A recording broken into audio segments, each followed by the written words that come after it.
All right, what's going on, everybody? Here's the plan for today. It was Marcus Smart Day in the 617, so we're going to have a whole bunch of Marcus Smart coverage for you. We'll give you the recap here of the Celtics and Grizzlies game, and we'll take a look around the NBA. All that and more coming up here on Green with Envy. Let's lock in.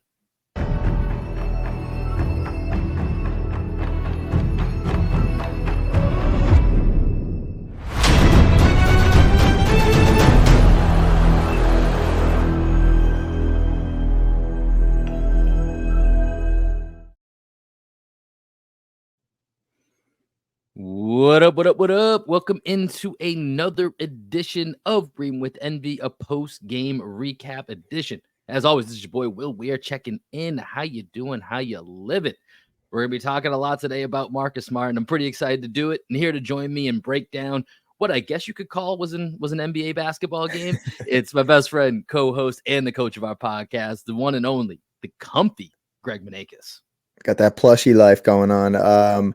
Yeah, today, as I'm looking at the box score for the Grizzlies, I'm like, I don't know that Mike Gorman said any of their names more than like one time. My favorite, and I'm not going to try to butcher this guy's name either, is when Mike just went, that guy has a lot of rebounds, and that's what he's going to be known as for the rest of the game. I was like, all right, Mike, I appreciate that. You got to lean into it here. I mean, it was an interesting group of players that were out there for the Grizzlies. We'll get to that in just a second. But wanted to just start with the tip. This is obviously going to be a very Marcus Smart heavy podcast. So we are going to get to Marcus Smart here in just a second. For those of you tuning in here, you may have noticed today before the game, we had a preview show. Our own Adam Taylor hit you with a little preview pod. So that's something that I want everybody to start putting on their radars here. Look for it on Twitter. Look for it to go live on YouTube. We're going to start trying to have some type of preview before most games that the Celtics tip off. As you know, Greg and I will be here most nights for a recap. Not every night, but we'll be here as many times as we can. So another new wrinkle that we're trying to add in here to the Green with Envy catalog of what we bring you. So make sure you're following us across all those social medias. Join the YouTube membership page. You want to get the priority notifications. And of course, come join the Discord. If you want to have a say in how we do and what we do, join the Discord. That is the best way to vocalize your opinion. But for right now, Greg, let's give this game at least a little love, a little bit of attention, and let's just jump right in to a morning box score. The return of Marcus Smart, the Boston Celtics take down what I guess you could call tentatively the Memphis Grizzlies, 131-91. Greg, I'm not even going to really get into the Memphis box score because here's all you need to know. This is the list of players that were on the medical report for the Grizzlies that were out today. John Morant, Marcus Smart, Desmond Bane, Jaren Jackson Jr., Brandon Clark, Jake LaRavia, Victor Oladipo, newly acquired Victor Oladipo, Xavier Tillman, Zaire Williams, John Conchar, Vince Williams Jr., Santi Aldama. That is incredible that there is that many names. That's a full roster. Never mind a full starting five. That's a full 2-deep roster with substitutions. Yeah, that's probably their top 7 in a playoff series. Their top 7 and their reserves for those top 7. That is just incredible. So that's what you need to know about Memphis in this game. They put up a fight. I kind of like that Gilliard kid that was that point guard. He really showed some fight. But like we said at the top, Mike Gorman wasn't even trying to learn the names of the players on the court. So we're going to skip right over that. Respect to Mike for that. Yeah, I really enjoyed that. Let's go right over to the Celtics here, and let's start with Jason Tatum. He had a great game tonight. 12 of 22 from the field, 6 of 12 from 3. Definitely caught fire at certain points in this game. 34 points, 8 rebounds, 7 assists. Kristaps Porzingis nearly joined him in the 30 for 30. Didn't quite get there. Finished with 26 points, 8 rebounds, 10 of 17 from the field. Derek White, 4 of 8 from the three-point line for 15 points as well. Just about every Celtic in there got a little bit of love, including shout out to Jordan Walsh for his first career NBA points. Throws down a slam dunk in the fourth quarter. I think probably my favorite moment of that, Greg. I don't know if you caught Sam Hauser, who was in the corner 3-point spot away from the dunk. He basically jumped up with 2 hands in the air as if it was the end of a movie and you're going to go celebrate with the team. It was just a completely involuntary reaction. But it shows you the awareness of how much he really wanted. And you saw the bench reaction to getting Walshy those first points. But at the end of the day, Greg, what this really came down to was this is a game weirdly enough, the Celtics kind of just had to have it, right? In the sense that we can't have 2 letdown games in a row. Now, granted, there's a valley between a letdown game against the Lakers and what they ran out there and what the Grizzlies ran out there, which was basically a G League team. But at the end of the day, this was still a game the Celtics had to just say, F it all. We got to get back on track. And they did that. Yeah, Jason Tatum was awesome. It's just like tough to talk about what any of the starters did against the Grizzlies G League squad. The guys that I kind of want to focus on, honestly, are the guys that played over the last 8 minutes. Like seeing out of Jordan Walsh that first bucket, how athletic he is, just running on the wings. His pace and decision making in the half court, like he could have after that first shot tried to throw up a bunch more shot. That was his only field goal attempt. Had his nice assist out to the 3-point line, had a nice corner drive out of the left corner where he ended up making the hockey assist.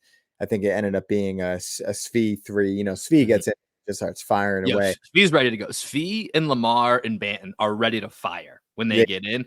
And I mean, Cade is always ready to throw down dunks. If he gets the ball down low, he's going up with it. Cade was awesome, dude. 4 for 4, 8 points, 8 rebounds, plus 18 in 9 minutes and 40 seconds of action. It was cool though, seeing like, I think when they came in the game, it's probably like a 25-point game. It ends up being a 40-point blowout. Right. It was already a blowout, but it's a 40-point blowout because those guys came in and just dominated. And Keita was there a little piece of you because Joe basically for the last 8 or 9 minutes went to this lineup that we're discussing. Was there a little bit of you like, Joe, it's I know it's like 23, 25 points here. Do we want to wait another like 2-3 minutes before we go to this lineup? There was a little there was a little bit of me that just because even when he left Peyton Pritchard, and Peyton Pritchard did not have a very good game today, I would have felt fine if this was a game where it's like, oh, Pritchard's just gonna cook for 2-3 minutes. We'll get this like secure. It was gonna be secure as always, but there was a little bit of me that was like, I wonder how this is gonna play out. But ultimately, they extended the lead, so it worked out pretty well. Yeah, no, I didn't feel that way. I felt like the game was pretty much in hand. And it was great to see Walsh get 9 minutes of action, 8:33 to be exact, in this game, because previously in the 2 games that he had played before, Missoula put him in with like 3 minutes left, and there's no way you can get a rhythm in 3 minutes. So it was nice to see him get his first extended action, score his first bucket, get it out of the way, so it's not hanging over the rest of the stint while he's on the court. And now, like, Jordan Walsh can just go out there and hoop. You know, I don't think you're going to see much Jordan Walsh over the rest of the year. I would love to see a little bit more. In order for that to happen, the Celtics need to put away the teams that they're supposed to put away, because he's not going to earn any minutes during the actual rotation. That's not happening this year. That's a pipe dream. One guy, dude, I know we've talked about it, but I think Brissett needs to play more, dude. Especially in the Lakers game, he barely played in the Lakers game. Like I don't even know how many minutes. I didn't go back. I was like, I'm just kind of washing my hands of this. But I remember watching the game and being like, this is a very O'Shea Brissett game here, Joe. Like we're getting killed on the glass. If there's anything that O'Shea Brissett can bring to the court, it's his energy, athleticism, and his rebounding. He's a great defensive rebounder. Yeah, I mean, O'Shea is a guy that I think throughout the year has earned being that. I guess it'd be the 9th guy on call, right? Like he's the 9th or 10th guy, whatever it is, when you play it out. Like he's that next up guy. And I think there's going to be certain moments in the playoffs, like you're saying, where he needs to jump a few guys and be like, O'Shea, give us something. We don't have it, whatever it is, we don't have it. And we need you to go forcibly inject your energy into this game to see if we can find it. Because sometimes that's what it takes, right? Is the guy that comes out of the blue almost, right? And he's all of a sudden it's like, whoa, usually Sam Hauser's out here and we're just looking for him for threes, or he's just based on. Now all of a sudden we have O'Shea Brissett like a madman running around on, both sides, making hustle plays. And I almost want to say, I guarantee you there'll be 1 to 2 playoff games that we look at as, hey, that was a really valuable 4-minute stint that Brissett gave you in the mid to late second quarter that felt like it changed the energy of that game. And to your point, yeah, I think Brissett getting some more. It doesn't have to be night to night, but I think if there's like 3 to 4 games in a week, I'd like to see him play in 2 to 3 of those games, right? Just to keep him energized and focused for those stints that he does receive.